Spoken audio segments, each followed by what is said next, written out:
A gente inicia a nossa gravação, então, boa noite a todos. Hoje, nesse momento, a gente inicia, então, a nossa aula da disciplina de medidas de materiais elétricos, referente à seção 2.3. Mas, antes disso, a gente vai conversar um pouquinho, bem rapidamente, bem resumidamente, sobre o que a gente tratou, né, em videoaula na seção 2.1 e na seção 2.3. Então, a partir desse momento, eu vou compartilhar a minha tela com vocês, iniciando lá pela nossa aula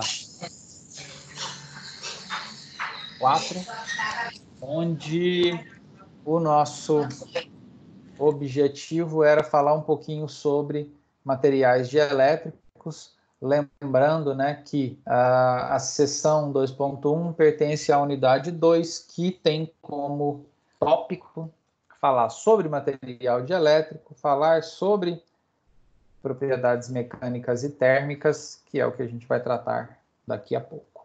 O objetivo, então, era voltar a falar um pouquinho, né, sobre materiais dielétricos, já que, inevitavelmente, em algum outro momento do curso, isso já foi tratado. Não só sobre material, mas sobre rigidez, polarização e fator de perdas. Pessoal, só um lembrete. A qualquer momento que acharem relevante, precisarem interromper, sem problema nenhum, abram o microfone e falem, tá bom? Tá aberto, à disposição de vocês.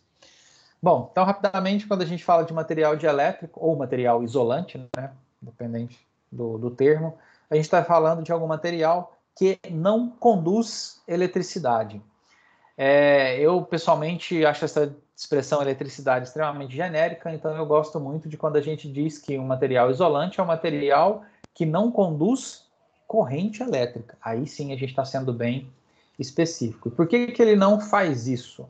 Porque eu não tenho elétrons livres nesse material, ou seja, eu precisaria de uma quantidade de energia absurda para arrancar elétrons da sua eletrosfera. Então, o material é isolante porque ele não tem elétron livre para a corrente elétrica. Existem três tipos de polarização, né? Que a ideia é que a gente fale um pouquinho sobre cada uma delas para a gente conseguir entender mais ou menos como é que as coisas se organizam dentro desses materiais dielétricos, como é que eles se polarizam.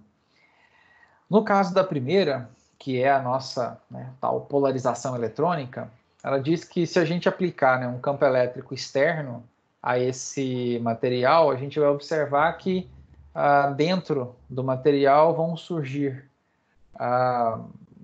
cargas, né, cargas elétricas positivas e cargas elétricas negativas, e quando a gente fala, enfim, né, de carga de campo elétrico externo, lembrando, né, a gente está falando sempre de uma diferença de potencial nas extremidades que gera esse campo elétrico dentro do material. E qual a consequência disso? Que a gente acaba deformando a molécula, porque eu concentro cargas negativas de um lado, carga positiva do outro, e eu acabo deformando a molécula. Mas, quando eu cesso o campo elétrico, a minha molécula, o meu material, volta à sua forma original. Logo, conclui-se que eu formo um dipolo elétrico, mesmo em um material dielétrico, tá? Lembrando, a gente está falando de material dielétrico, é um material onde eu não tenho a movimentação de elétrons, mas eu consigo, dentro desse material, deslocar essas cargas, tá bom? A polarização iônica, ela acontece apenas nos materiais que possuem, né, esse tipo de ligação iônica, onde esse tal campo elétrico, que é externo, vai causar um deslocamento de cátions e ânions, né? Ou seja, os nossos elementos com cargas positivas e cargas negativas, gerando o mesmo momento de dipolo resultante. Ou seja, como eles têm, obviamente, cargas contrárias, esse deslocamento acontece no sentido contrário e eu gero de novo um dipolo resultante. E, por fim, a polarização de orientação é encontrada em materiais onde eu já tenho momentos de dipolos permanentes. Só que esses dipolos normalmente estão em orientação aleatória, né? Ou seja, não estão organizados sob a forma de um dipolo com carga positiva de um lado e carga negativa do outro, e quando eu aplico um campo elétrico externo, eis que eles se alinham na direção desse campo e surge um dipolo orientado, ou seja, um dipolo com carga positiva de um lado, carga negativa do outro. Bom, mas o mais interessante disso tudo é dizer que, na verdade, a polarização total de um material dielétrico é a soma, ou pode ser, né, a soma de cada uma dessas polarizações, dependendo do tipo de material. O que eu quero dizer com isso? Que dependendo do tipo de material, você pode ter associado os três tipos de polarização. Bom, conhecido então, sabido que esse tal de material dielétrico ele também se polariza, é interessante a gente observar uma das principais aplicações que a gente enxerga dentro desses circuitos elétricos para os materiais dielétricos, que é o tal do capacitor, que é um dos dispositivos mais básicos, um dos dispositivos mais encontrados dentro dos nossos circuitos elétricos. Como é que eu construo um bichinho desse? Como é que eu construo esse tal de capacitor? Na verdade, ele nada mais é do que placas condutoras paralelas com uma determinada área A, separada por uma determinada distância D. Claro, elas estão separadas por um material dielétrico. Então eu tenho duas placas paralelas condutoras, dois materiais metálicos normalmente, que são conectados exatamente aos terminais do capacitor. E o que eu tenho entre essas placas? Um material dielétrico. Como é que opera? Como é que é a operação desse tal de capacitor? Quando eu disponibilizo, quando eu forneço, quando eu aplico uma diferença de potencial entre as placas, por exemplo, por meio de uma bateria, por meio de uma pilha, enfim, cada placa começa a armazenar cargas. Agora, claro, são cargas de sinais contrários, né? Ou seja, eu armazeno numa placa carga de sinal positivo e carga de sinal negativo. Uma característica desse tal capacitor é a sua capacidade de armazenar cargas em cada uma das placas, quando, obviamente, a gente aplica uma diferença de potencial. A essa capacidade a gente dá o nome de capacitância, que pode ser calculado através da relação de cargas e tensão ou da própria característica física, da própria estrutura física do capacitor, levando em consideração, né, que a sua equação relaciona permissividade, a constante permissividade, área e distância. Beleza? Bom, aqui a gente estava caracterizando a operação de um dispositivo extremamente comum dentro de circuitos elétricos e que utiliza o material dielétrico como uma das suas principais... uma de suas principais estruturas. A partir de agora, a gente vai falar um pouquinho sobre algumas propriedades desses materiais, né? Já que a gente viu para que ele serve, já que a gente viu o que é possível fazer com, por exemplo, um material dielétrico, a gente queria dar uma olhada, por exemplo, numa tal de perda dielétrica, que está relacionada diretamente a imperfeições desses materiais, ou seja, as suas características físicas. E a rigidez está relacionado a qual é o campo necessário, qual o campo elétrico necessário que deve ser aplicado para produzir uma ruptura de um dielétrico. Ou seja, pensando no exemplo do nosso capacitor, qual deve ser a tensão que eu tenho que aplicar aos terminais de um capacitor para que eu rompa o dielétrico? Porque se a gente pensar bem, se eu tenho um material semicondutor entre as duas placas, não passa corrente pelo capacitor, certo? Se não passa corrente, a rigidez dielétrica está relacionada a qual é o nível de tensão que eu tenho, que eu posso fornecer, ou que eu forneceria para o capacitor, para que ele rompa, para que ele deteriore, para que ele destrua esse material dielétrico. A isso damos o nome de rigidez dielétrica. Bom, tem outro tal de efeito corona também, né, relacionado diretamente a esse material dielétrico, que na verdade é quando eu tenho uma falha parcial desse material dielétrico. É algo extremamente comum em linhas de transmissão, que acabam trazendo uma cintilação, digamos assim, desses elementos. É que quando, na verdade, a gente olha para sistemas como linhas de transmissão ou as próprias subestações, você tem diversos elementos isolantes, né? Basicamente, você tem diversos elementos no meio ali das suas instalações que são isolantes para que você consiga garantir a estrutura da própria linha de transmissão, né? Ou seja, garantir que corrente e tensão permaneça somente na linha e não interfira, por exemplo, na torre, por exemplo, nos outros circuitos de operação e de manobra. Então, eu tenho lá diversos dispositivos que são construídos à base de materiais dielétricos. E esse tal de efeito corona acontece quando eu tenho uma falha parcial desse material dielétrico e o que ele apresenta como falha é uma certa cintilação. Se eu não me engano, no livro de vocês, ele traz lá uma imagem, inclusive, desse efeito corona. Acabei esquecendo de trazer para o slide. Mas ele mostra, inclusive, uma foto desse tal efeito corona. Ou seja, observar o efeito corona já é observar uma falha de um material dielétrico. E como a gente está falando de sistemas que operam com níveis elevadíssimos de tensão, é sempre um alerta quando o efeito corona aparece. Tá bom? E talvez até mais próximo da gente, inclusive do nosso dia a dia, e que está relacionado diretamente a materiais dielétricos, são as tais descargas atmosféricas.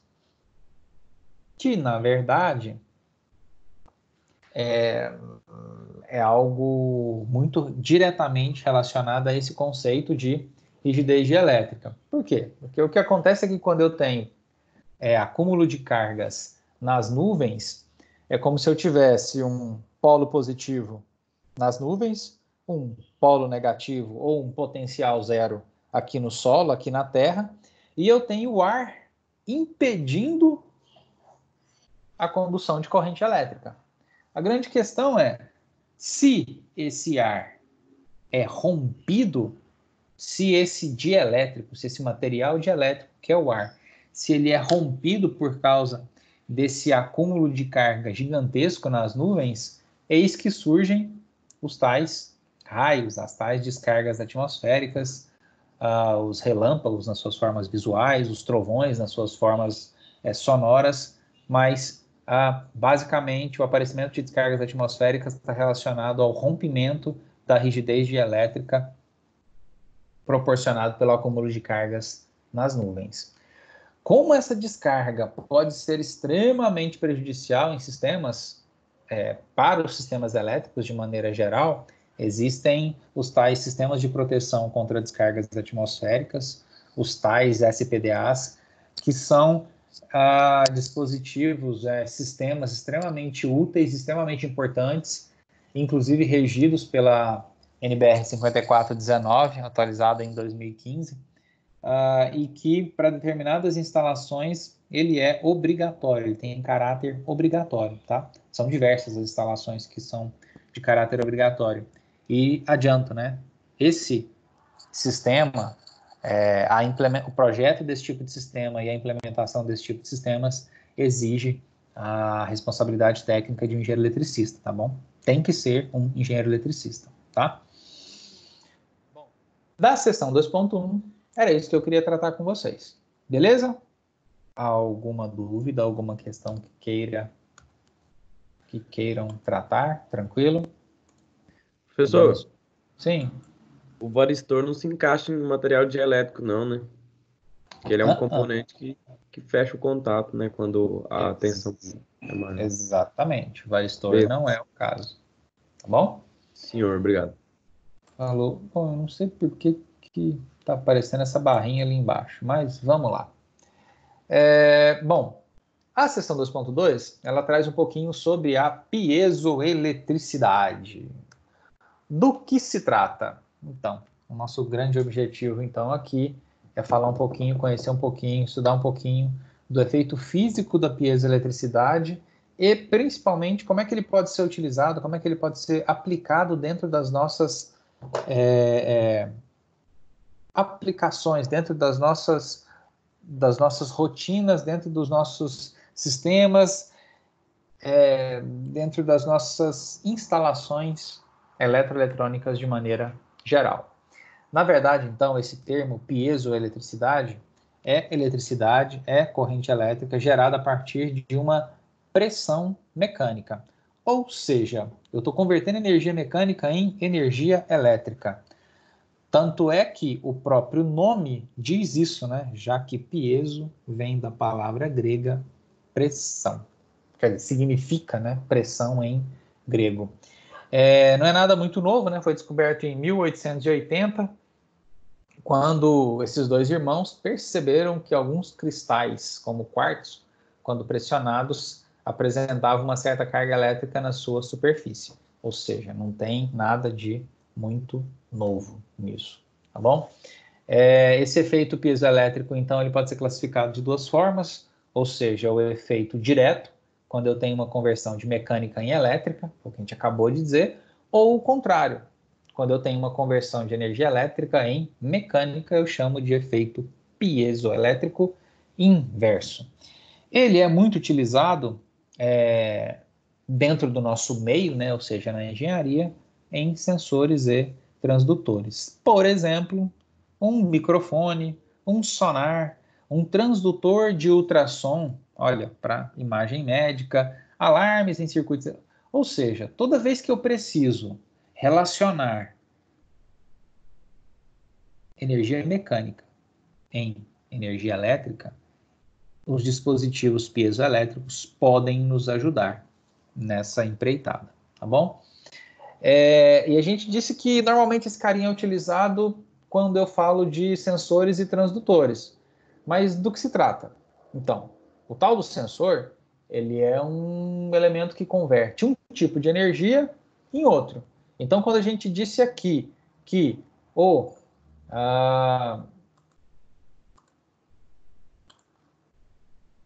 efeito piezoelétrico direto converte energia mecânica em energia elétrica, basicamente eu estou dizendo que ele é um sensor. Só que um sensor, ele é um conceito muito mais amplo do que apenas sensores piezoelétricos. Então, no nosso caso, a gente está sendo restritivo. Está dizendo assim, olha, existem sensores piezoelétricos que fazem esse tipo de conversão de energia mecânica em elétrica. Mas já adianto para vocês que, claro, existem diversos outros tipos de sensores, tá bom? Beleza, sensor então é um elemento que converte um tipo de energia em outro. No nosso caso, o sensor piezoelétrico converte mecânica em elétrica. E o que é o tal do transdutor? O transdutor, quando a gente usa a expressão transdutor, na verdade eu estou falando de um sistema já completo. Ou seja, eu já tenho o sensor, eu já precisei e já implementei a amplificação do sinal, eu já tenho um circuito que condiciona esse sinal para processá-lo ao longo do meu sistema. Ou seja, o sensor é um pedacinho do transdutor, mas que estão intimamente, diretamente ligados, tá bom? E onde é que entra o nosso efeito piezoelétrico? O nosso efeito piezoelétrico possibilita a implementação de um sensor piezoelétrico. Bom, alguns materiais são os tais materiais piezoelétricos. Então, titanato de bário, titanato de chumbo, zirconato de chumbo, o próprio quartzo, que foi o que a gente, né, que o tal do que os dois irmãos já perceberam foi com o tal do quartzo, mas existem outros que viabilizam essa implementação do efeito piezoelétrico. A título de exemplo, é interessante dar uma olhada na estrutura desses materiais, né? Eles possuem tanto uma estrutura cúbica simétrica, como uma possibilidade, né, de uma estrutura cúbica também não simétrica, né? Fazendo com que eu tenha a existência de fazendo com que exista, né, o tal do dipolo elétrico, exatamente porque eu tenho um deslocamento desse elemento, né, o tal do titanato, em relação ao centro da estrutura, e que esse dipolo, ele na verdade é formado por suas cargas de mesmo módulo, porém de sinais contrários. Naquele caso ali, separados por uma pequena distância. E o momento do dipolo é o produto dessa distância, é o produto da carga pela distância. E claro, né, ele possui uma orientação da carga negativa para positiva. Quando eu digo claro, porque a gente já, né, estabeleceu isso aqui na estrutura anterior. É interessante observar que esses materiais piezoelétricos, eles dependem da temperatura. O que isso quer dizer? Que as propriedades piezoelétricas que a gente acabou de dizer, né, ou seja, a conversão de energia mecânica em energia elétrica, depende particularmente da temperatura do material. Por quê? Porque se ele operar acima dessa temperatura, ele perde essas propriedades. Então, se a gente der uma olhada aqui, se eu operar com esse titanato de bário ou de chumbo, por exemplo, acima de 120 graus, ele não mantém essas propriedades piezoelétricas, ele não converte energia mecânica em energia elétrica. Bom, aqui era só a representação, né, interna, a estrutura interna do tal do material piezoelétrico, para a gente perceber que, à medida que eu pressiono externamente esse material, que é representado por essas setas, né, ou seja, estou imprimindo força às extremidades desse material, eis que surge uma diferença de potencial intensa, porque eu aproximo, né, eu reduzo a distância entre as cargas positivas e as cargas negativas que são características do próprio material. Então, eis que surge uma diferença de potencial enxergado nas extremidades desse material. Bom, e aí surgem os tais dipolos elétricos, que são representados pelas cargas e sinais opostos, enfim, como já falamos anteriormente. E aí, aqui a gente formaliza o tal do efeito piezoelétrico, que é quando aplica-se uma pressão externa, ou seja, uma compressão a esse material, a distância é reduzida, e a consequência disso é que a gente tem uma redução do dipolo do material e uma alteração na densidade de carga. Na hora que eu altero a densidade de carga, eu crio a nossa diferença de potencial, ou seja, eu crio uma tensão. O efeito inverso é o contrário, né? Se a gente aplica uma diferença de potencial nesse material, eu acabo alterando a densidade de carga e eu aumento a distância entre os dipolos.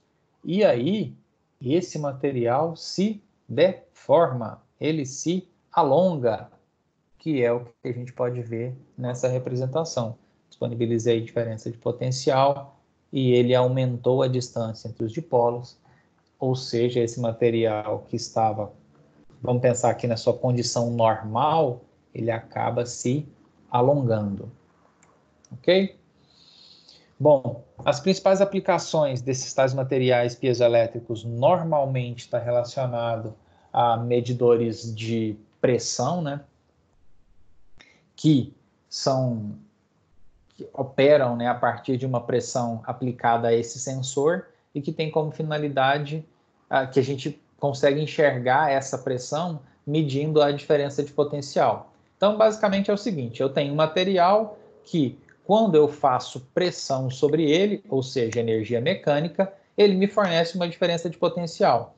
Se eu crio uma relação entre esses parâmetros físicos, ou seja, força, o quanto esse material se deforma e qual é a diferença proporcional a esse material, eu estou medindo a pressão. Claro, a gente amplifica esse sinal para conseguir uma leitura melhor, mas essa daqui seria a representação básica, ou seja, pressiono o diafragma, que aciona o sensor piezoelétrico, que disponibiliza na conexão com o sistema de aquisição, ou seja, nos terminais, uma certa diferença de potencial.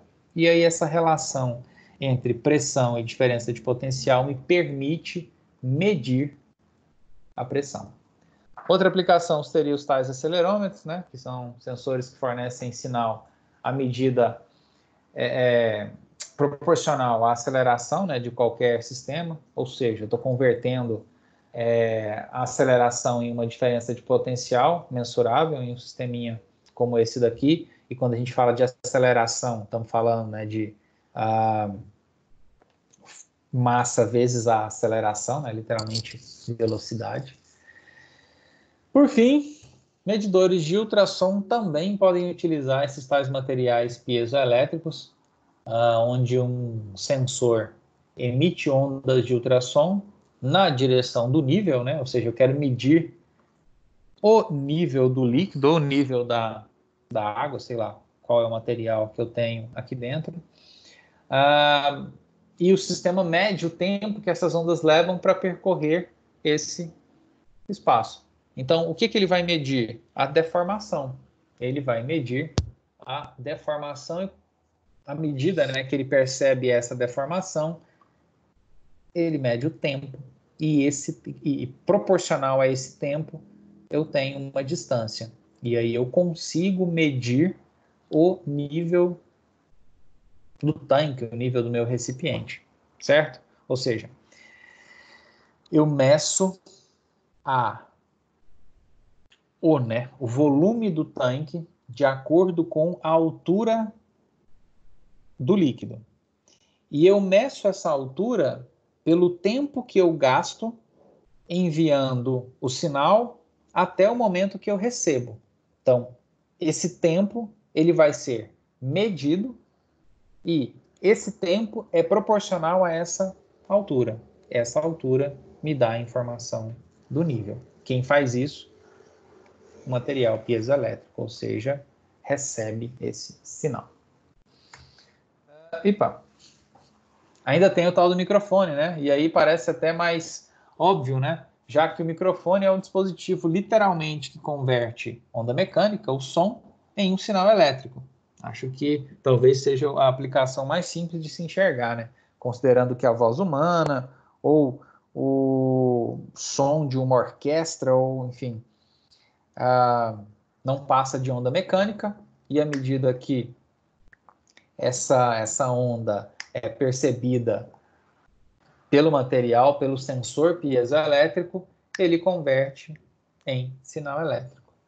Claro, converte de maneira proporcional, e por isso que você consegue reproduzir esse sinal ou amplificar esse sinal e reproduzir esse sinal após uma transmissão, certo? Por quê? Porque o material piezoelétrico faz uma conversão proporcional.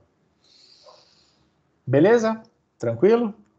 Então, passando bem rápido, né, pela nossa piezoeletricidade, era isso que eu gostaria de tratar com vocês, para que a gente consiga chegar na nossa aula de hoje.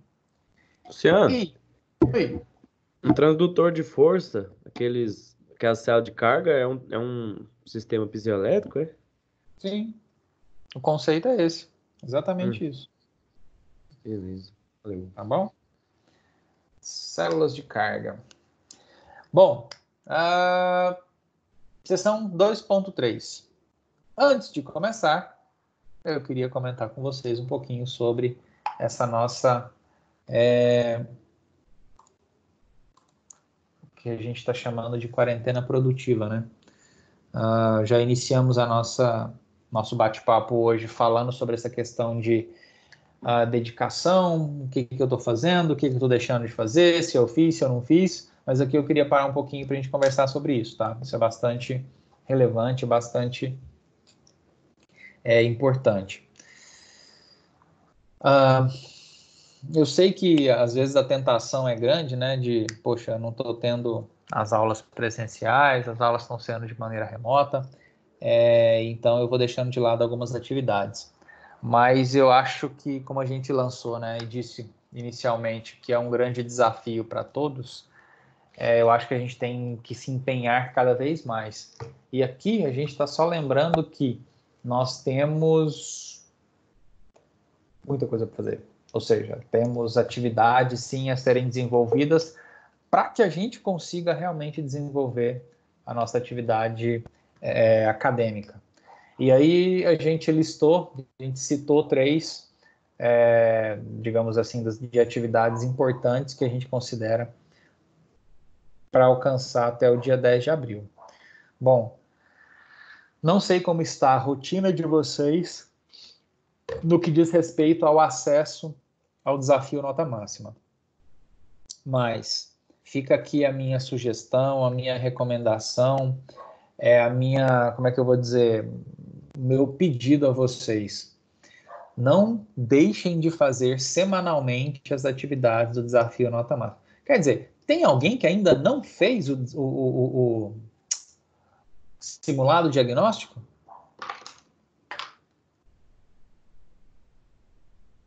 Tem alguém que está com algum problema para acessar o desafio nota máxima? Isso é importante a gente saber, pessoal. Tanto eu quanto a própria professora Lilian. Por quê? Porque esse desafio nota máxima, ao meu ver, eu acho que eu já comentei isso com vocês, é talvez uma das melhores ferramentas, uma das melhores propostas que o grupo, que a Croton trouxe para dentro da Anhanguera, foi o desafio nota máxima, foi esse processo, esse sistema de aprendizado adaptativo. E ainda mais que esse semestre, ele é para todos os alunos e ele, digamos, compõe parte da nota de vocês, o deixar de fazer uma semana as atividades significa deixar de pontuar. Por quê? Porque a atividade, né, ou as atividades, elas expiram, né? Vocês já perceberam isso, garanto que já perceberam isso, que vocês não conseguem retornar em atividades passadas, em atividades anteriores, e aí, consequentemente, não alcançam a pontuação referente a essas atividades, tá bom? Outra coisa é o estudo dirigido. Já comentei com vocês, tenho certeza que eu já comentei isso em algum momento, que eu, em épocas de coordenação, já vi aluno não conseguir se formar porque estava devendo estudo dirigido. E por mais que seja uma forma de fechar o componente curricular atividade complementar, a proposta da unidade é que ela seja feita no formato de estudo dirigido. E ele é quase uma disciplina, ou seja, tem todas as suas atividades, tem todos os seus regramentos para serem cumpridos. E os prazos. Ou seja, não dá para fugir, não dá para deixar para ficar sempre para o final. Não dá. Então, vamos fazer o quanto antes, vamos cumprir esse elemento curricular o quanto antes, ou seja, aquele estudo dirigido que eu estou matriculado, vamos fazer ele para ontem, para não deixar as coisas acumularem. E aí, por fim, pessoal, as atividades das unidades. Então, para quem já vem fazendo, né, as atividades que eu estou propondo, observou que no segundo slide dos 3, onde eu descrevi quais são as atividades, eu deixo claro que a preparação para fazer as atividades é exatamente fazer as atividades do AVA. E aí, indiretamente, claro, eu estou incentivando não só o aprendizado, mas fazendo com que vocês já garantam pontuação das atividades do AVA. Ou seja, todas essas atividades que a gente está tratando aqui são atividades que compõem a nota de vocês. Então, primeiramente, o foco, claro, é em aprender, claro, é em desenvolver um bom curso. É óbvio que é realmente desenvolver as competências necessárias para se tornar um engenheiro, mas a gente vai conseguir isso alcançando claramente as notas mínimas. Eu espero que busquemos sempre as máximas.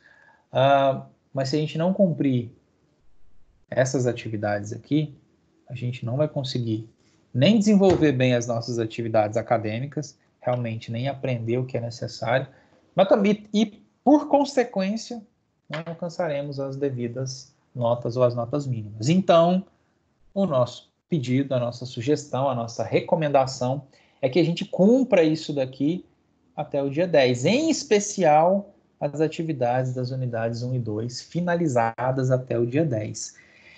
Eu ainda não fiz novamente um balanço, mas eu tenho certeza que tem gente que nem começou.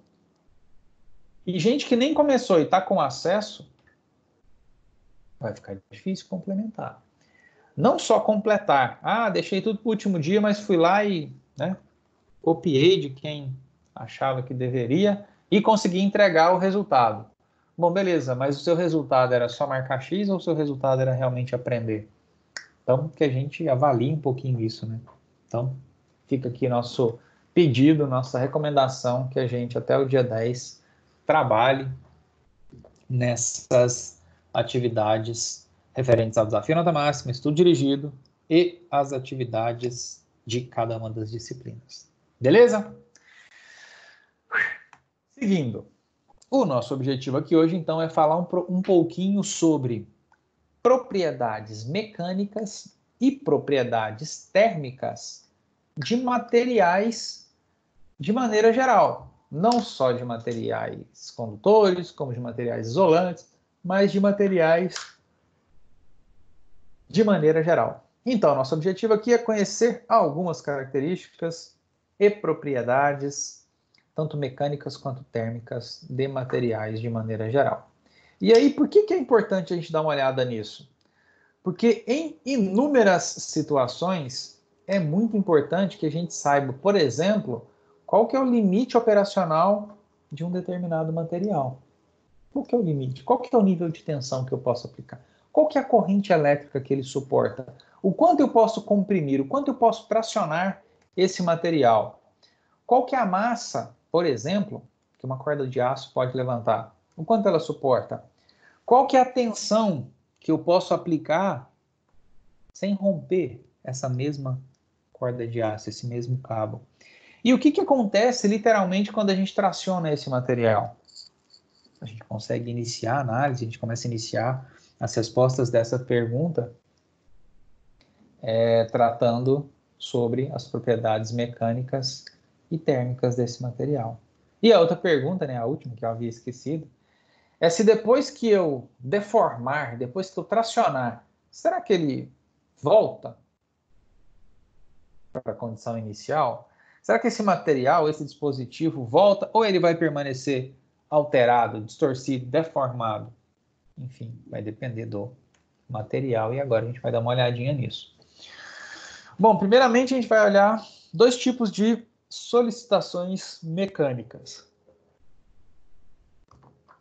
A primeira delas é a tal da tração. Quando a gente aplica uma carga de tração, ou seja, uma força de tração a um corpo de prova, provavelmente eu vou deformá-lo. Nesse caso aqui, essa deformação, como resultado de uma tração, foi linear e positiva. Por quê? Porque o que eu fiz foi puxar o material. E aí, ele aumentou o seu comprimento. Por isso, a gente dá o nome de carga de tração.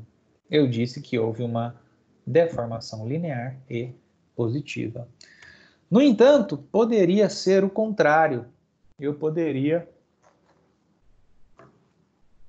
comprimir esse material. E aí, a deformação também seria linear, considerando, né, que é um cilindro, considerando como está acontecendo a compressão, ou seja, como que a força está sendo aplicada. Esse meu corpo de prova diminui de tamanho, diminui de comprimento. Certo? Bom, fora tração e compressão, ainda surgem outras duas solicitações mecânicas. Uma delas chamada de cisalhamento, que é quando a gente tem cargas em direções opostas, ou seja, eu tenho uma carga, uma força nessa direção, da direita para a esquerda, e em outro local do meu material, eu tenho uma força no sentido contrário. A isso a gente dá o nome de cisalhamento. Se eu aplico um torque a um corpo de prova, a gente chama isso de carga de torção, é a minha outro tipo de solicitação mecânica. E aí a gente consegue enxergar isso por meio dessa figurinha, né? Dá uma olhada. Aplico o torque aqui, aplico o torque aqui, essa base fixa o meu cilindro, e o resultado é que eu tenho uma deformação angular, como a gente consegue visualizar aqui. A isso a gente dá o nome de torção. Beleza? Bom, além disso, essas tais deformações elas podem ser elásticas ou plásticas. Bom, do que se trata? Do que a gente está falando? É que se a gente aplicar uma carga de tração em um corpo de prova, a gente já disse, né, que a gente vai ter uma deformação dele. A questão é, se eu retirar essa carga de tração, se eu deixar de tracionar o corpo, será que ele volta a ter as mesmas dimensões iniciais? Se sim, eu digo que a deformação foi plástica. Se não,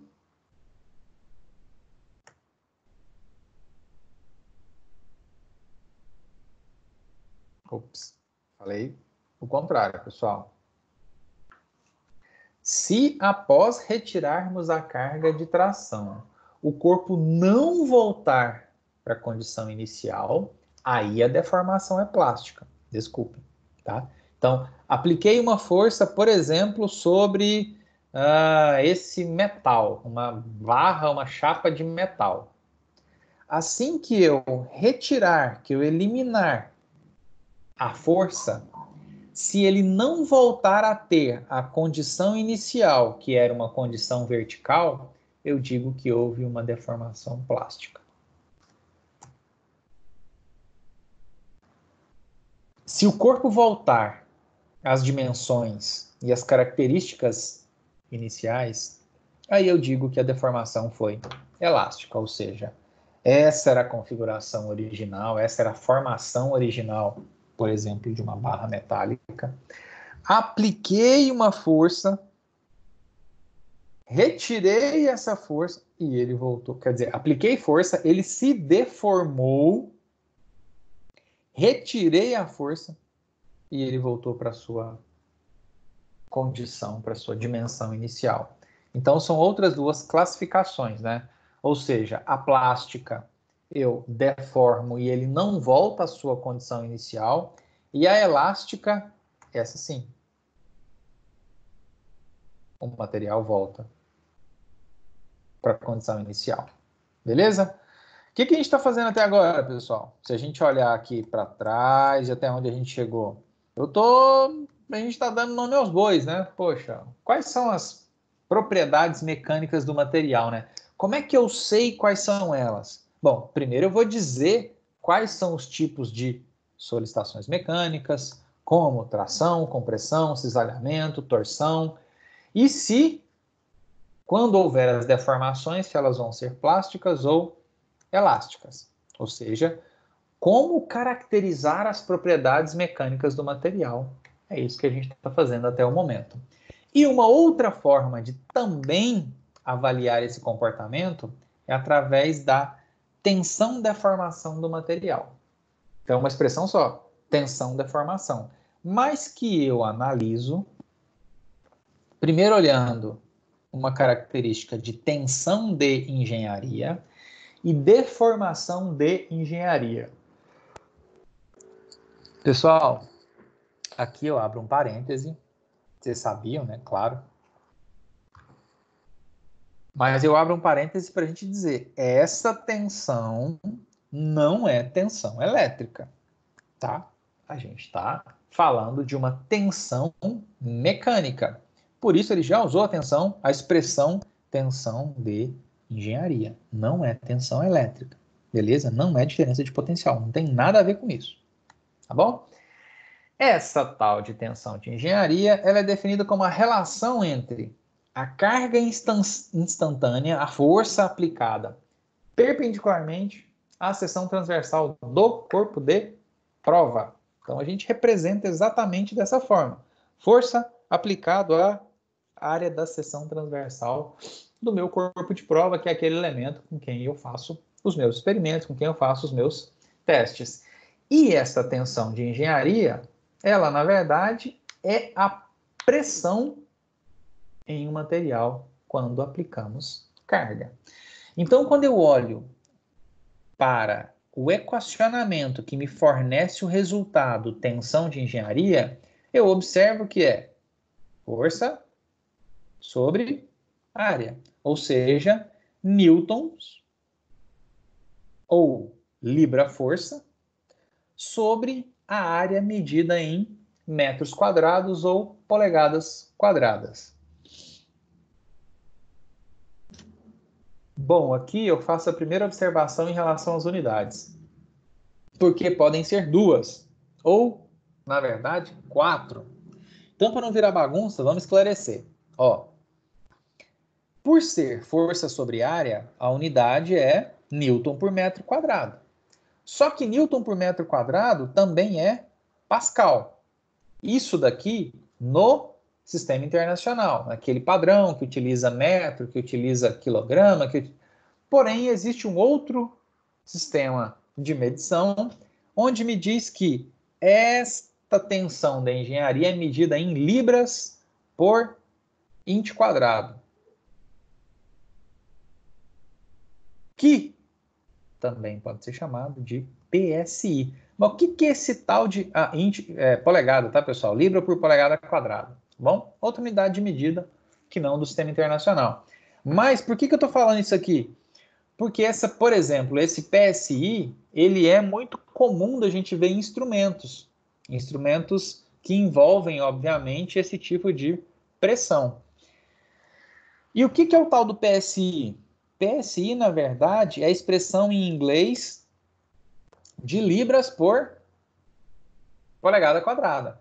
Por isso, um PSI é, na verdade, uma descrição, uma sigla da descrição dessa unidade, tá bom? Que tem a sua relação com o Pascal, tá bom? Então, só para a gente não se confundir, só para a gente não misturar as coisas em relação às unidades, tá bom? Newton por metro quadrado, ou chamar simplesmente Pascal, ou Libra por polegada quadrada, ou simplesmente chamar de PSI, ok? Bom, essa é a tal da tensão de engenharia. E tem também a tal da deformação de engenharia.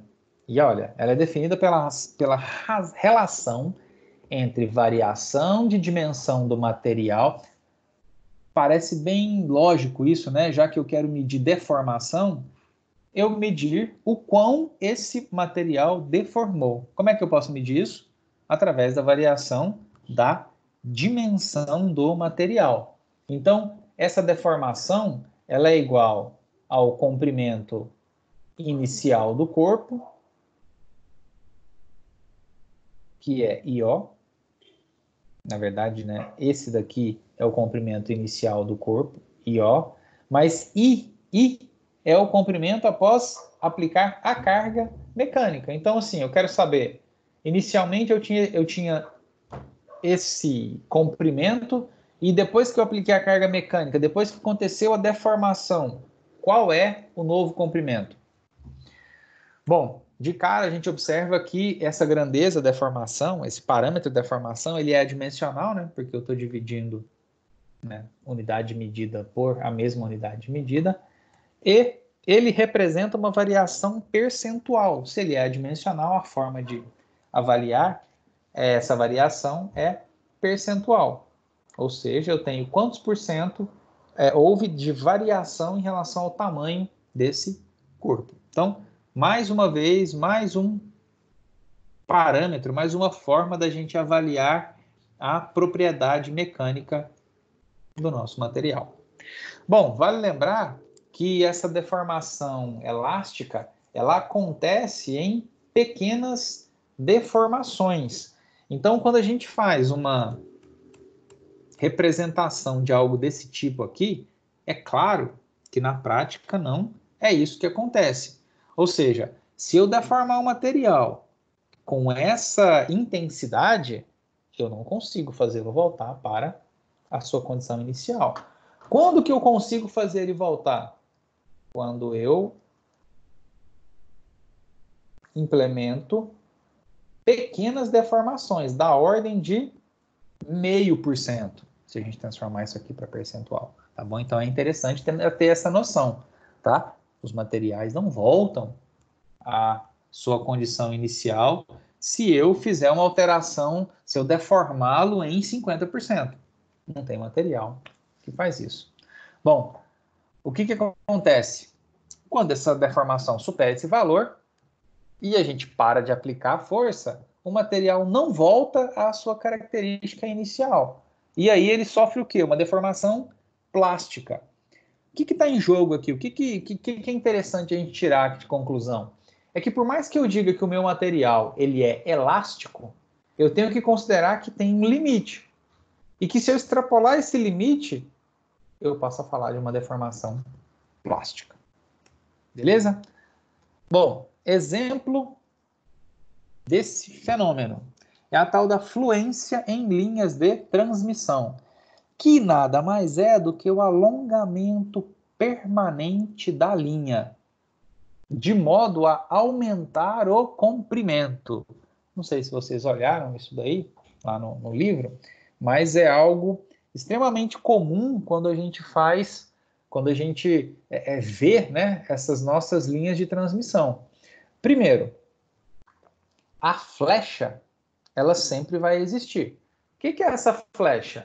A flecha é a distância entre o nível do meu ponto de conexão e o meu menor a minha maior distância entre o cabo. Bom, eu não vou deixar esse cabo esticado aqui exatamente na horizontal. É inviável fazer isso porque o nível de tração exigiria torres extremamente robustas. Então, o que você faz? Garante que exista uma distância e a essa distância a gente dá um nome de flecha. Porém, se houver deformação no cabo, olha o que pode acontecer. Se esse condutor que foi projetado para operar com uma distância X, como essa daqui, considerando essa flecha, é porque eu considerei também a distância daqui, ou seja, deste ponto do cabo até o solo, no meu projeto.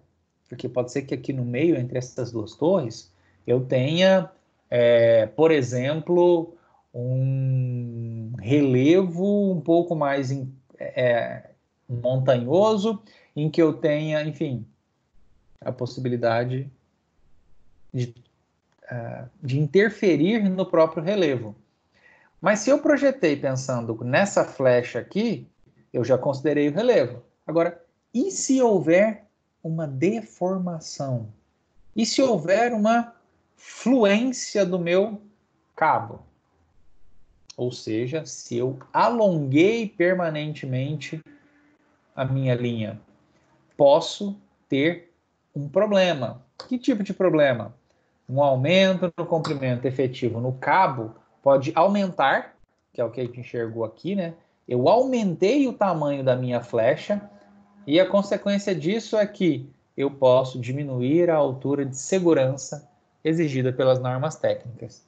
Eu, sinceramente, pessoal, como nunca fiz projeto de linha de transmissão, não me lembro, não me recordo de ter visto qual é a distância mínima entre o condutor energizado, claro, para cada nível de tensão eu vou ter valores diferentes, e o nível do solo, ou seja, a distância de segurança, o quanto é esse valor.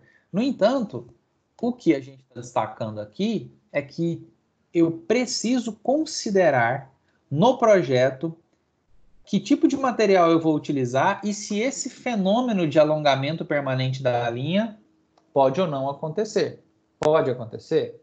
Pode. Dependendo do material que você vai utilizar, pode.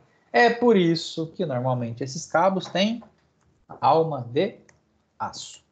Mas beleza? Perceberam o problema? Se eu tenho deformação numa aplicação bastante comum ao nosso ambiente, ou seja, uma deformação no material de algo comum à nossa rotina, é problema. Por quê?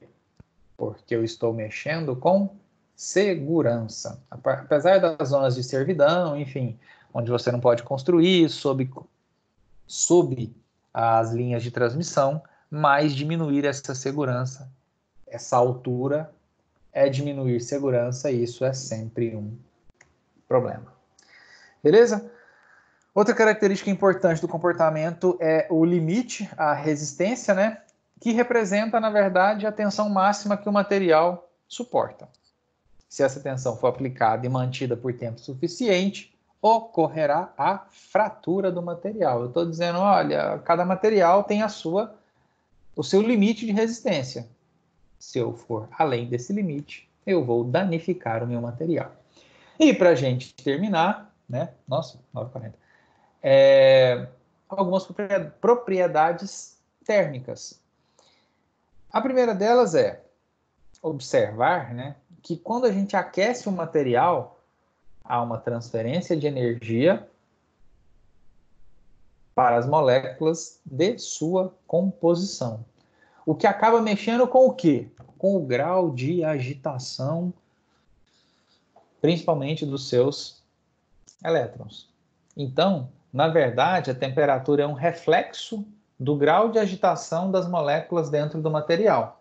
Essa temperatura, quer dizer, né, a agitação das moléculas dentro do material, ele é reflexo da temperatura. Quanto maior a temperatura, maior o grau de agitação. E a capacidade desse material absorver o calor em sua vizinhança é conhecida como capacidade calorífica. Ou seja, está relacionado diretamente ao material. E essa capacidade calorífica, ela é a relação que existe entre a variação de carga, de energia, e a variação de temperatura. Tá bom? A gente observa também que o aumento de temperatura em materiais sólidos pode, aí essa palavrinha aqui é importante, tá? Pode, porque depende do material, resultar em expansão das suas dimensões. E o contrário, ou seja, a redução da temperatura, pode fazer com que esse material seja reduzido. E de que forma eu meço isso? Por meio dessa relação que trata dos comprimentos iniciais e finais associados a suas temperaturas iniciais e finais. Então, para um determinado material, cujo material eu conheço seu coeficiente linear de expansão térmica, que é esse alfa, para um determinado comprimento inicial e para uma variação de temperatura que eu sei que pode acontecer, eu consigo calcular, eu consigo estimar o comprimento final desse material, eu consigo calcular o quanto ele pode aumentar ou diminuir. Beleza? Um exemplo de aplicação, né, para essas propriedades térmicas são materiais com diferentes coeficientes lineares de expansão, como, por exemplo, os relés térmicos de sobrecarga, que operam normalmente como dispositivos de proteção para circuitos de motores elétricos, para proteção de motor elétrico. Por quê? Porque eu coloco duas lâminas com coeficientes diferentes, esses tais coeficientes de expansão térmica, e à medida que eu mudo a temperatura, apenas um deles se deforma. Quer dizer, um deles se deforma de maneira diferente que o outro. Logo, o que era uma barra linear passa a ter uma certa torção. E aí eu consigo, por meio dessa torção, fazer com que ele acione outros dispositivos para a proteção de, por exemplo, motores elétricos ou qualquer outra instalação, tá bom? Então, como está escrito, né? Por terem coeficientes diferentes, esse coeficiente aqui, ó, a expansão também se dará de maneira diferente e o que era linear, que era reto, passa a ter a sua deformação por causa da temperatura. Mas e aí, o que acontece com o material cuja expansão vai estar restrita por um agente externo. Não é assim, né? Um problema muito diretamente ligado à nossa rotina, assim como esse daqui, mas vamos pensar em uma barra metálica dentro de uma estrutura de concreto. E aí imagina que essa barra pode sofrer uma expansão dependendo da temperatura. O que pode acontecer? O volume dessa barra aumenta dentro de uma estrutura de concreto que pode vir a sofrer fratura. Então a gente, digo, né?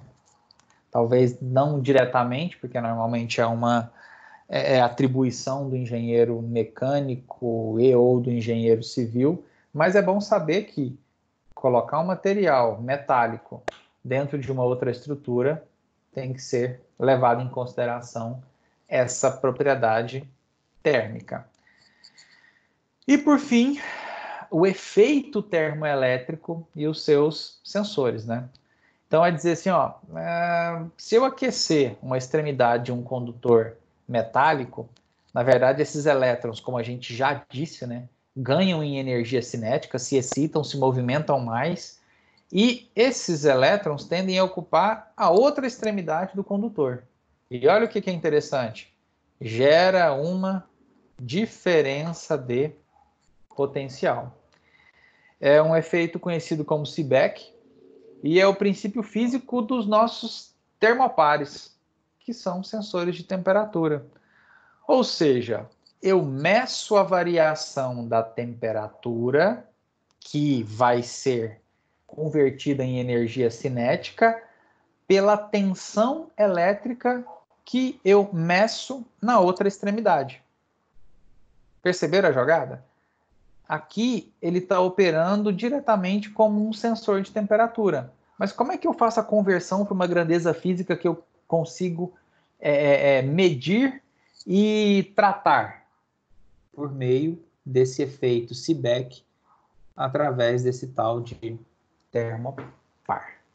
E isso daqui é uma representaçãozinha, né, de como que, se eu aplicando uma fonte de calor, há uma alteração, né, um fluxo de elétrons entre os condutores, e por meio de um voltímetro eu consigo medir essa diferença. Beleza? Pessoal, da minha parte era só. Não sei se tem alguma colocação. Volto aqui para a nossa telinha. Não sei se enfim, tem alguém chegando aqui agora, não sei exatamente. Mas vou manter essa tela só para a gente não esquecer da nossa quarentena. Alguém tem alguma dúvida, algum comentário, alguma observação a fazer nesse nosso tiro rápido aí, digamos, dos nossos resumos da primeira e da segunda, e do caminhar pela teoria dessas propriedades mecânicas e térmicas? Quando eu falo de caminhar pela teoria, é porque vocês repararam que tem algumas equações ali, né? Tem algumas possibilidades de a gente fazer alguns cálculos, de obter algumas análises desses materiais. Bom, não dá, né? Não deu para a gente fazer na aula de hoje, mas estou me organizando, como já comentei com alguns de vocês, para a gente resolver alguns exercícios mesmo com essas aulas remotas. Beleza? Há algum comentário, alguma dúvida, alguma sugestão? Tranquilo. Silêncio. Foi de boa. Foi professor, tranquilo? Caminhamos bem? Sim, Guilherme? já tem alguma coisa decidido sobre prova ou coisa assim? Ou tá em branco ainda, não se sabe nada? Então, Guilherme, ontem eu acabei não podendo participar da reunião ao vivo com a professora Lilian, mas eu assisti hoje o vídeo da reunião e ela também está aguardando. Não tem nenhuma posição, até porque hoje que saiu o decreto do governador, né? E aí, baseado no decreto do governador, a mantenedora tem as suas decisões a serem tomadas em relação a como que a gente vai lidar, né, pelos próximos dias com essa decisão, com a manutenção da quarentena por mais um tempo, além do previsto, e acaba atropelando aí o nosso período de provas. Então, a gente ainda não tem nenhuma informação de como será essa essa primeira avaliação, tá? A gente ainda não tem essa informação. Assim que a gente tiver, a gente passa para vocês. Mas o que a gente vai fazer? Pô, a gente vai continuar estudando. Então, a gente vai se organizar para a próxima aula. Hoje é começar a falar da unidade 3, eu vou avaliar se a gente precisa fazer alguma atividade através de análises, mas se, independente da decisão relacionada a quando ou como vai ser essa avaliação, a gente vai tocar o barco com a nossa disciplina, tá bom? Beleza? Certo. Então, tá bom. Pessoal, mais alguma coisa? Não? Tranquilo? Tranquilo, professor. Então, tá bom. Pessoal, eu agradeço aí a atenção de todos. Boa noite, bom final de semana e não se esqueçam da nossa quarentena produtiva, literalmente produtiva, tá bom? Pessoal, abraço aí a todos. Até. Valeu. Tchau, obrigado. Valeu. Professor.